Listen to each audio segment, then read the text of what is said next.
Hola mi gente, hoy les muestro cómo hacer este riquísimo hummus de garbanzos y sin más, vamos a los ingredientes. Bueno, comenzamos poniendo nuestros garbanzos cocidos en un colador y los vamos a enjuagar en abundante agua.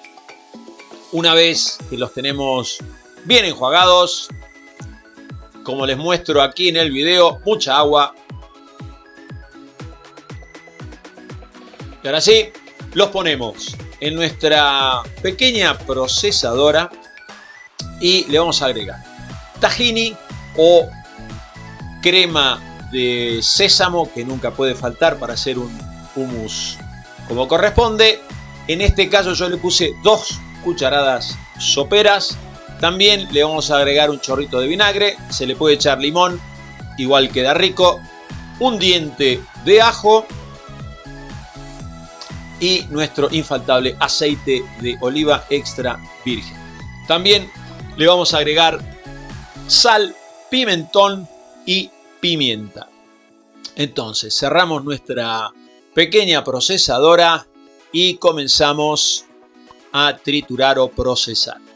Y esto es tan simple como lo ven en este momento. Vamos procesando, destapamos, mezclamos un poco y le vamos agregando de a poco nuestro aceite de oliva hasta que lleguemos al punto que querramos.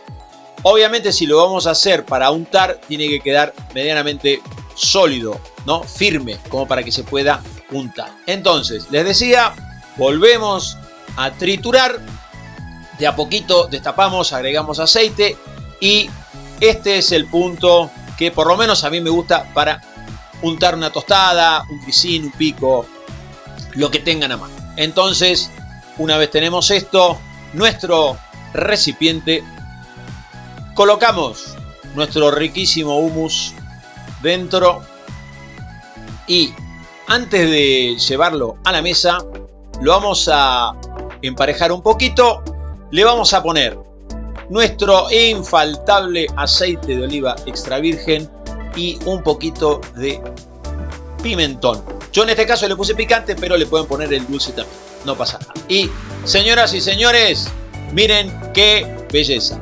Nada, si les gustó el video, me dejas un buen like y nos vemos en la próxima. Chao.